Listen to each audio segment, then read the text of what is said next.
related to developments since late last night, early this morning, which has been put out by the Ministry of Defence. Just in case it has been missed, I will request Colonel Sophia Qureshi and Wing Commander Vyomika Singh to just update you and fill you in on the details. Thank you, sir. Operation Sindoor पर 7 मई 2025 को हुई press conference के दौरान भारत ने अपनी प्रतिक्रिया को केंद्रित, संतुलित और गैर उत्तेजक बताया था। यह विशेष रूप से स्पष्ट किया गया था कि पाकिस्तानी सैन्य ठिकानों को निशाना नहीं बनाया गया। साथ ही दोहराया गया कि भारत में किसी भी सैन्य लक्ष्य पर हमले का उचित जवाब दिया जाएगा।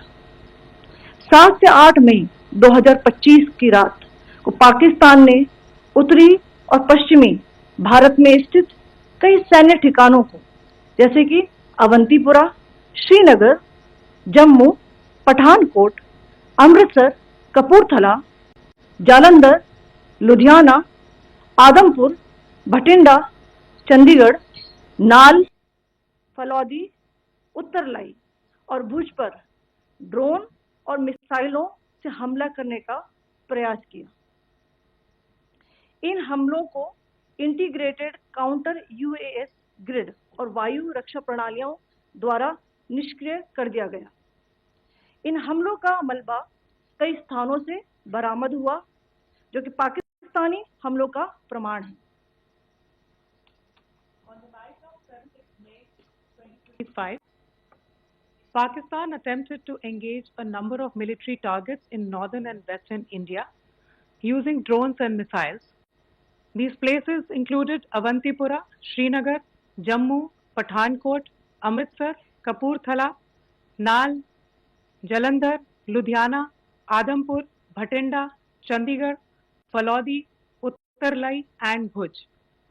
These were neutralized by the integrated counter unmanned aerial system and other air defense systems. The debris of these attacks is now being recovered from a number of locations that prove the Pakistani attacks. आज सुबह भारतीय सशस्त्र बलों ने पाकिस्तान के कई स्थानों पर वायु रक्षा रडार और प्रणालियों को निशाना बनाया। भारत की प्रतिक्रिया समान क्षेत्र में समान तीव्रता के साथ की गई। यह विश्वसनीय रूप से ज्ञात हुआ कि लाहौर में स्थित एक वायु रक्षा प्रणाली को निष्क्रिय कर दिया गया। Today morning, Indian Armed Forces targeted air defense radars and systems at a number of locations in Pakistan. Indian response has been in the same domain with the same intensity as Pakistan. It has been reliably learned that an air defense system at Lahore has been neutralized. Pakistan ने नियंत्रण रेखा पर आकरण गोलीबारी की तीव्रता बढ़ा दी है, जिसमें कुपवाड़ा, बारामूला, उरी, पुंछ, मेंढर और राजौरी क्षेत्रों में मोर्टार और भारी तोपखाने का इस्तेमाल किया जा रहा है। Pakistan has increased the intensity of its unprovoked firing across the line of control using mortar and heavy calibre artilleries in areas in Kupwara, Baramulla, Uri, Poonch, Mendhar and Rajouri sectors in Jammu and Kashmir. 16 innocent lives have been lost, including 3 women and 5 children, due to the Pakistani firing. Here too, India was compelled to respond to bring mortar and artillery fire from Pakistan to a halt. Indian Armed Forces reiterate their commitment to non-escalation, provided it is respected by the Pakistan military. Jai Hind.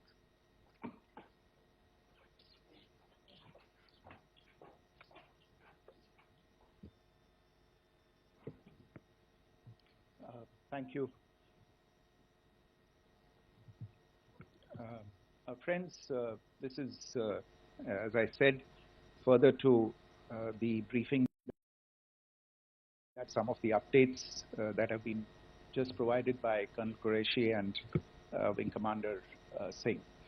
I thought that we would just put some of the aspects related to the events that started on 22nd April with the barbaric terror attack in Pahalgam into further context, because there is a certain amount of commentary that has happened with regard to the events since then. And more than the commentary, there has been a lot of disinformation that has been directed at us from across the border. So a few things that I would like you to keep in mind. First of all, there is mention on all sides of escalation. I think the first point that you have to keep in mind is the attack of 22nd April in Pahalgam is the original escalation. ये जो सिलसिला है जो हम देख रहे हैं आज की घटनाओं को लेके, ये 22 अप्रैल के पहलगाम के हमले से शुरू हुआ है. एस्केलेशन वहां पे हुआ है और उस एस्केलेशन का जवाब भारतीय सेना ने, भारतीय फौज ने कल अपने एक्शन से दिया है. Secondly, I want to invite your attention to the involvement of the group calling itself the Resistance Front in these attacks. I pointed this out yesterday that this is a group that is a known front for the well-known Pakistan-based terrorist organization Lashkar-e-Taiba. The group has been reported earlier. I mentioned to you about the Indian authorities providing information to the UN 1267 Sanctions Monitoring Committee. In fact, we are going to be meeting with the team again very soon, and we will be providing an update to the information that we have provided earlier. But what is interesting, दिलचस्प बात यह है कि संयुक्त राष्ट्र की सुरक्षा समिति में जब पहलगाम के हमले को लेके एक प्रेस वक्तव्य जारी करने की बात चल रही थी, तो आप सोचिए किस देश ने टीआरएफ का, द रेजिस्टेंस फ्रंट का उसमें मेंशन किया जाना, उसको अपोज किया, पाकिस्तान ने. This was after the fact that the TRF claimed responsibility for this attack not once but twice within a few hours after the incident on the 22nd of April, and then again on the morning of 23rd April. And it is perhaps only after the full gravity of the incident was realized by its masters and handlers across the border that it was managed to back off from this claim. Obviously, that retraction doesn't convince anybody.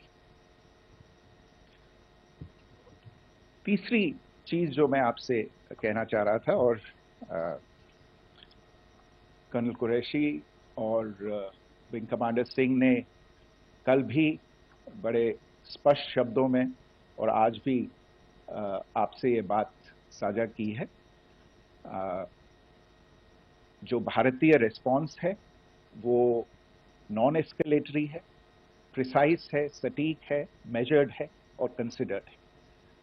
Our intention has not been to escalate matters. We are only responding to the original escalation, as I said, and our response has been targeted, precise, controlled and measured. Only military, no military targets have been selected. Only terrorist infrastructure in Pakistan has been hit. Now, there are, as I said, a number of issues that have been raised in commentaries, and there's a lot of, as I said, unfounded disinformation and fabrication that has come from across the border. And I would just like to use this opportunity to set the record straight on some of these issues. The first of these is Pakistan trying to wash its hands off any and all involvement with terrorism. I think the Pakistani information minister said there are no terrorists in Pakistan. And I think he was challenged on that in the television program that he was appearing on. But even if I partially repeat myself from yesterday, I think Pakistan's reputation as the epicenter of global terrorism is rooted in a number of instances where concrete evidence is available, not just to India, but to governments and authorities and agencies around the world. There are several terrorist attacks around the world where Pakistani fingerprints have been found. I don't need to belabor the point with regard to this audience about where Osama bin Laden was found and who called him a martyr. Pakistan has also for decades pursued cross-border terrorism into India with impunity, and as I said yesterday also, in order to deliberately mislead the international community, they claimed that the terrorist Sajid Mir was dead. They came under pressure, and Sajid Mir was then brought back to life, arrested, and is now apparently in Pakistani custody.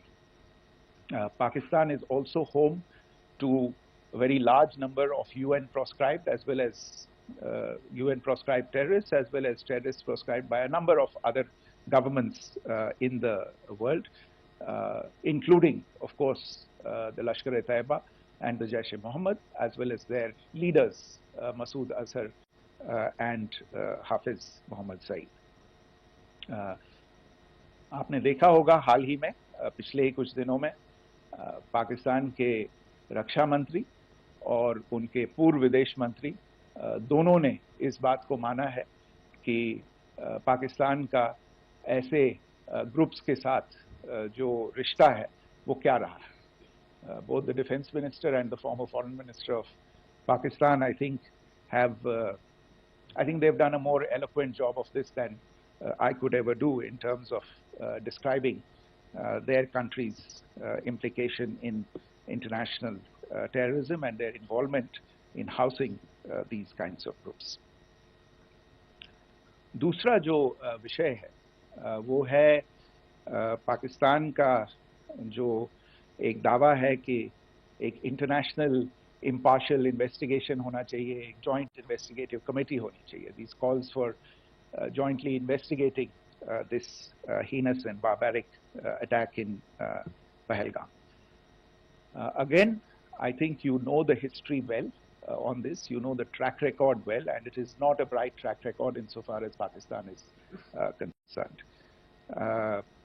In fact, in the pursuit of justice for the victims of multiple terrorist attacks, whether it be Mumbai in 2008, in Pathankot in 2016, or many others. But in particular for these two attacks, India had offered to cooperate. India provided forensic evidence and urged Pakistan to bring the perpetrators of these attacks to justice. We, in particular with regard to the Mumbai attacks of 2008, where a Pakistani Lashkar-e-Taiba terrorist was captured alive, India provided extensive information and evidence related to the involvement of Pakistani terrorists in this attack.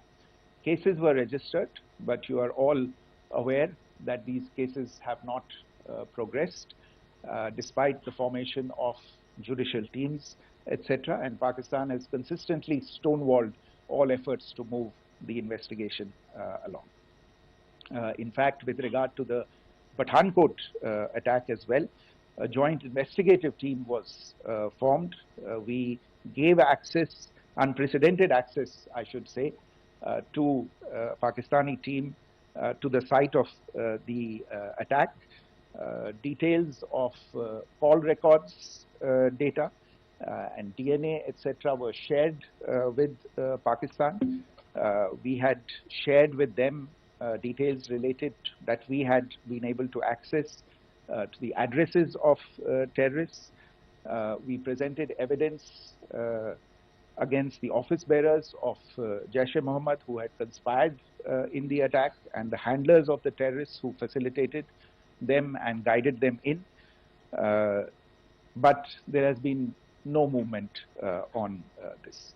So in all of this, I think the experience has not been positive, and it certainly doesn't give us the confidence now to take at face value Pakistani assertions of wishing to participate in a joint investigation. These are just delaying tactics. These are just stonewalling tactics. And in fact, there is reason to believe that Pakistan uses the evidence that we provide only to cover its tracks and, in fact, defend the terrorists who we are looking for and obstruct the path of investigation. A third point that I wanted to address was the claim that only civilians were killed in the strikes on the 7th of May. We have made the point very clearly that all attacks on the morning of 7th May were against carefully selected terrorist infrastructure, terrorist targets.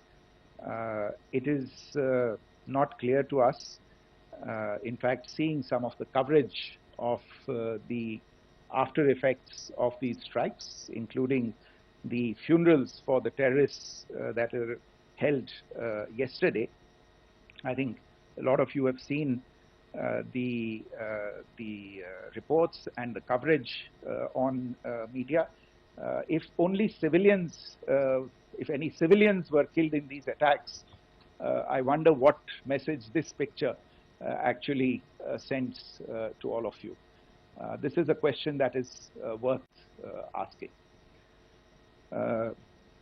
It's also odd that the funerals of civilians are carried out with the coffins being draped in Pakistani flags and state honors being accorded. As far as we are concerned, the individuals eliminated at these facilities were terrorists. Giving terrorist state funerals may be a practice in Pakistan. Doesn't seem to make much sense to us. Pakistan has also claimed that India deliberately attacked religious sites. This is completely false again. I have made it clear that the targets were terrorist infrastructure, terrorist facilities, and locations connected clearly with incidents of cross-border terrorism into India. And it is in fact Pakistan that is misusing religious sites as a cover to in fact radicalize, direct and indoctrinate and train terrorists. In fact, contrary to what Pakistan is claiming, yesterday Pakistan launched a targeted attack on the Sikh community in the state of Jammu and Kashmir, hitting Gurdwara in Poonch and the homes of Sikh community members which came under attack. And we know that at least 3 individuals were killed in that particular attack.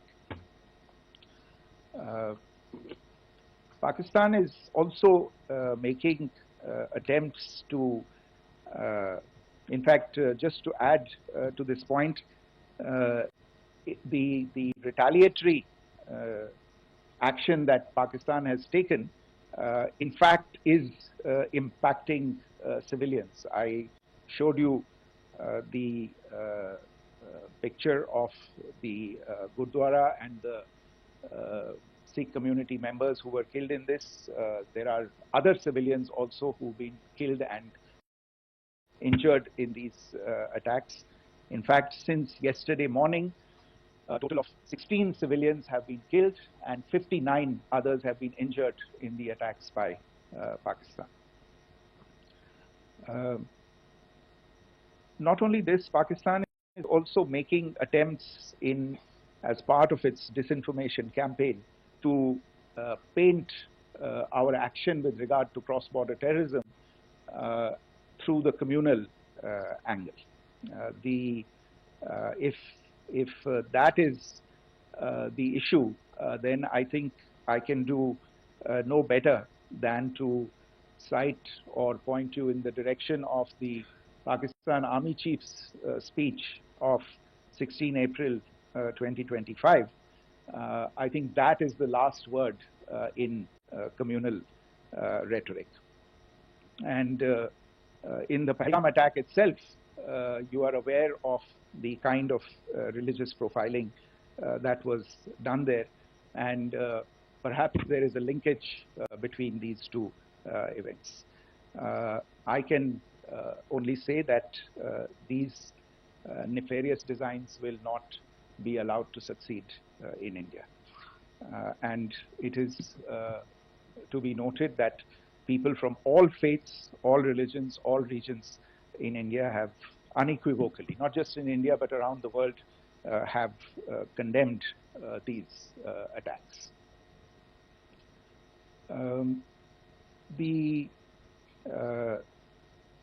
Pakistani claims of now responding to India's strikes of the 7th of May. As I said right at the outset, it is India which is responding. The original escalation was by Pakistan on the 22nd of April. We are the ones who are responding to that escalation with the action that was taken yesterday morning. And again, I would like to emphasize that the action was restrained.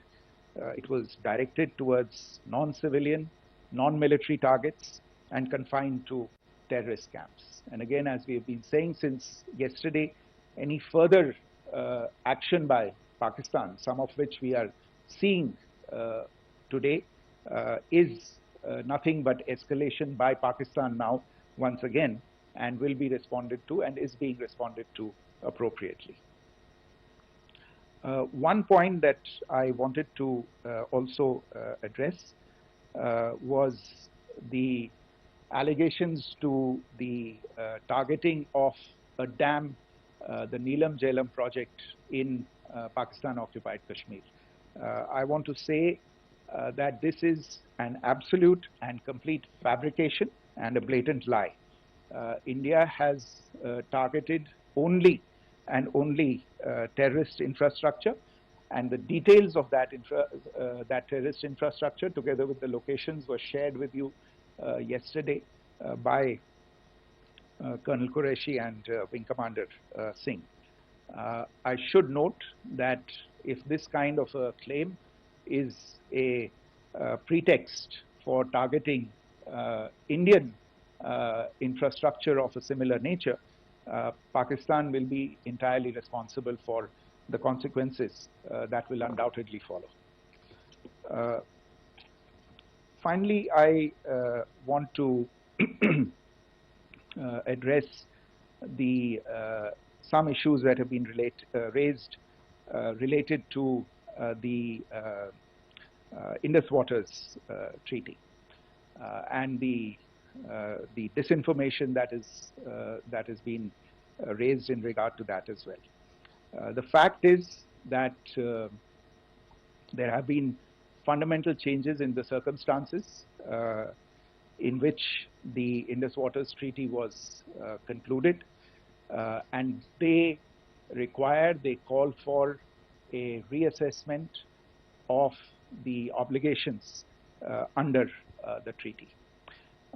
Over the last year and a half to 2 years, India has been in communication with the government of Pakistan. We've sent several notices to them requesting for negotiations to discuss modification of the treaty.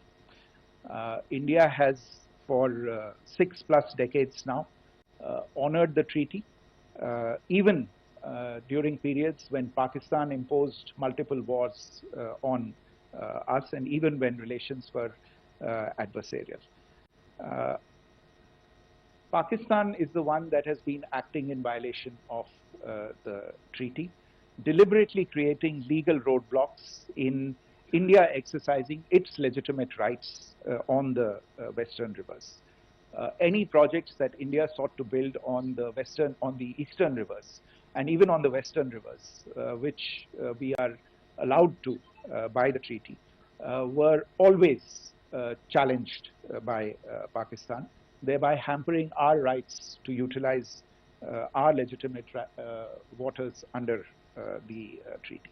In fact, if you see, the preamble of the treaty itself states that the treaty was concluded in a spirit of goodwill and friendship. Mark those words, concluded in a spirit of goodwill and friendship. ये भारत का धैर्य और भारत की सहनशीलता है जो 65 साल से हम इतनी प्रोवोकेशन के बावजूद इस ट्रीटी को निभा रहे हैं. However, as has been made clear earlier as well, Pakistan has not responded to our requests to enter into negotiations for a reassessment of the obligations under the treaty. A number of conditions have changed.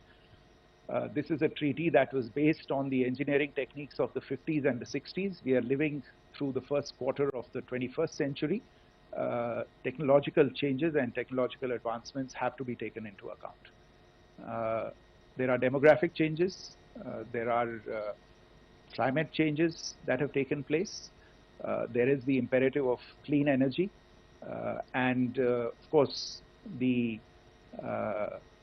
terrorism that Pakistan has wreaked in the state of Jammu and Kashmir itself has hampered India's ability to exercise its rights under the treaty. Pakistan's persistent refusal to respond to our requests to enter into government-to-government negotiations on the modification of the treaty is, in a sense, itself a violation of the treaty. And therefore, India has taken the step of putting the treaty in abeyance until Pakistan abjures irrevocably its support for cross-border terrorism. Maybe I'll stop there.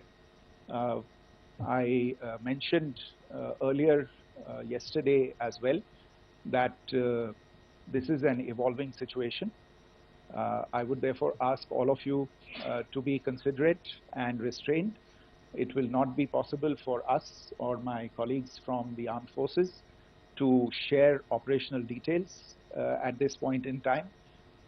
Beyond that, if you have any questions, may I have time for only a few, and I'll try to answer those questions. Okay, I give the floor to Rishabh. One Secretary, good evening. This is Rishabh from Times Now. I just wanted to understand, as per the press release that has been released earlier today, it says that we have successfully hit at the air defense of Lahore. Does it give our forces a better chances if in case of further escalation? And are there other air defense places as well at strategic location that were targeted? Rishabh, you are violating the first rule that I set out at the end of my remarks. The press release that has been issued by the Ministry of Defense today speaks for itself. It is related to operational matters. It's been released by the Ministry of Defense. As more information becomes available, it will be released at the appropriate time. Once again, please don't go into operational details at this point in time, because this is a constantly evolving situation. Yeah, go ahead. Foreign Secretary Smita Sharma, just wanted to ask, the Pakistani Minister Ishaq Dar in an interview has claimed that the national security advisors of India and Pakistan have spoken to each other. If you could confirm or deny, and is complete severance of diplomatic ties with Pakistan also on the table? I have no information with regard to contacts between the two national security advisors. insofar as diplomatic relations are concerned, you've seen the steps that were announced in response to the following the meeting of the Cabinet Committee on Security on the 23rd of April. There are no further steps that are under consideration at this moment in time. Yeah, go ahead. Foreign secretary, मेरा नाम मनीष है, मैं TV9 Bharatvarsh से हूं और आपने खुद ही बताया कि कितना मिस इन्फॉर्मेशन क्रॉस बॉर्डर से आ रहा है, बल्कि ऐसा लग रहा है जैसे पाकिस्तान के प्राइम मिनिस्टर और डिफेंस मिनिस्टर तक भी प्रोपेगेंडा करने में मिस इन्फॉर्मेशन में आ गए हैं। वो कई बार तो ये तक दावा करते हैं कि हम 3 राफेल हमने गिरा दिया, इतने हमने मिग गिरा दिए, और जब उनसे पूछा जाता है तो वो कहते हैं कि सोशल मीडिया में हमने ये सब चीज़ें देखी थी। तो अगर आधिकारिक तौर पर अगर आप कुछ कह सकें इस पर, ताकि उन्हें भी समझ में आए कि इस तरह के प्रोपेगेंडा नहीं चलने वाला है। देखिए, जब सही समय होगा तो आधिकारिक तौर पे इसके बारे में सूचना दी जाएगी, लेकिन जो आपका प्रश्न है कि प्रधानमंत्री और उप प्रधानमंत्री और विदेश मंत्री, उनके रक्षा मंत्री इस तरह की बातें कर रहे हैं, तो इसमें अचरज की कोई बात नहीं है। आखिरकार ये एक देश है जिसने अपना इसका जन्म लेते ही झूठ शुरू हो गया था। 1947 में जब पाकिस्तानी फौज ने जम्मू कश्मीर पे दावा बोला, तो उन्होंने किसी ऐसे वैसे व्यक्ति से नहीं, संयुक्त राष्ट्र से झूठ बोला कि हमारा कोई लेना देना नहीं है इससे। ये लोग जो गए हैं वो तो कबायली हैं।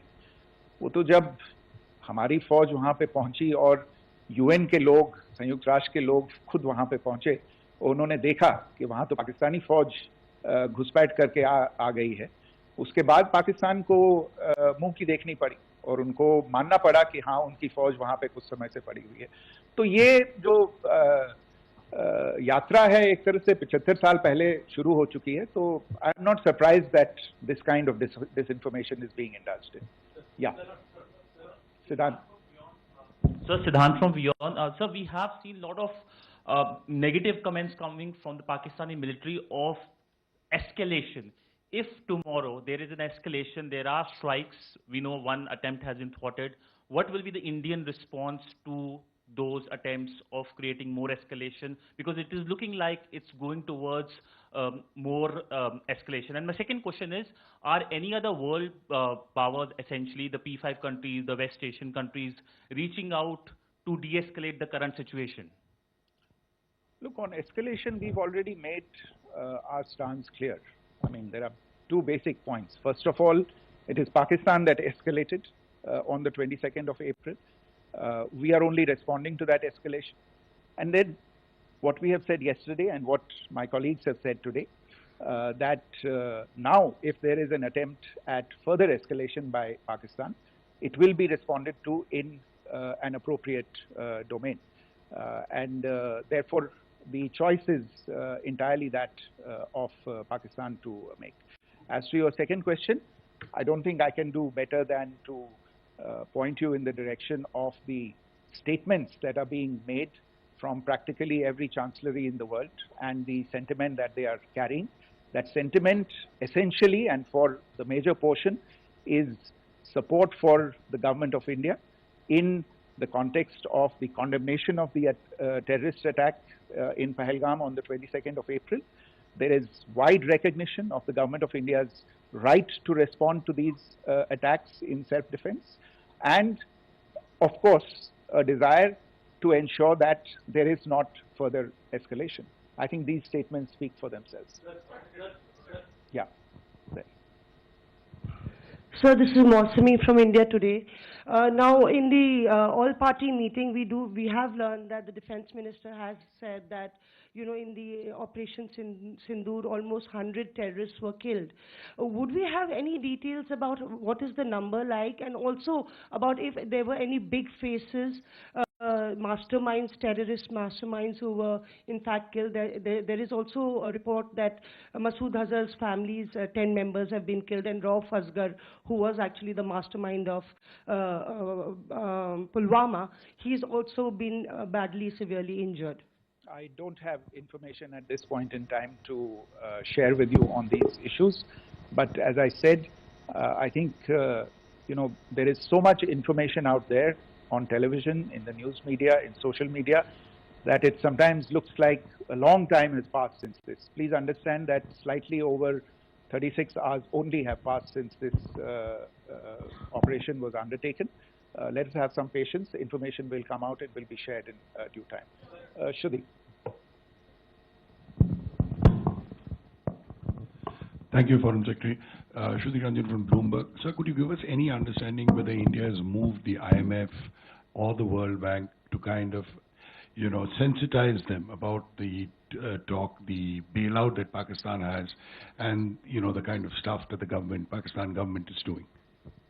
Look, we have an executive director at the IMF. Tomorrow there is a meeting of the board of the IMF, and I'm sure that our executive director will put forward India's position.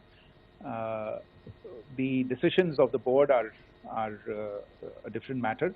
You know the process through which they are made.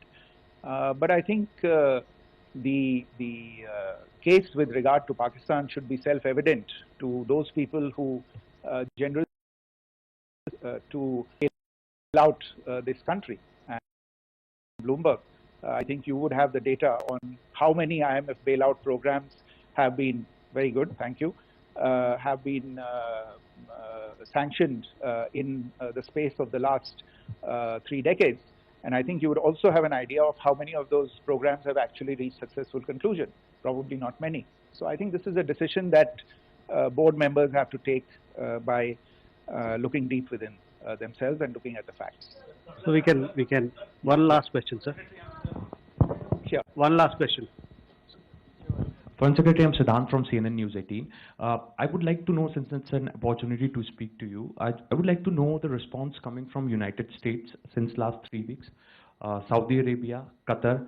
In fact, Prime Minister Modi spoke to Qatar before the strikes that evening. Perhaps how do you read the support coming from these countries? Perhaps traditionally they were seen on the other side. This time around, their statements are strong worded. In fact, India-Saudi joint statement also had a very strong condemnation, strong worded condemnation. United States at all levels have condemned the attack and have extended support. In fact, Saudi Deputy Foreign Minister is in India. He just met EMS Jaishankar. Also, if you could shed some light on his visit, his meeting with EMS Jaishankar. In fact, we have also been told that he met Prime Minister Modi. Thank you. Look, all the countries that you named and many others, we have been in touch with them. The Prime Minister has spoken to a large number of world leaders. A large number of world leaders have called him, as have called the External Affairs Minister. As we speak, there are conversations going on today as well with world leaders. And your assessment or conclusion of the general tenor of these messages is very much on point. And I think this is a recognition of the fact, firstly, of the barbaric nature, the unprecedented nature and character and features of the attack in Pahalgam, and a recognition of India's right to respond to this, and also a recognition of the fact that in responding, we have been nothing but responsible and have done so in a restrained, in a measured, and in a non-escalatory manner. I think that counts for something. People have taken that into account, and that is what is explaining the kinds of reactions that we are seeing. And we appreciate the sentiments and the statements that have been made by the vast majority of world leaders. Yes, the Saudi Minister of State for Foreign Affairs is in Delhi. He had a meeting with the External Affairs Minister earlier today. I don't have further details at this moment, but if there are details, the ministry will share them at some point with you. Thank you. I think that's all we have time for today. We'll join you again soon. Thank you all. Thank you.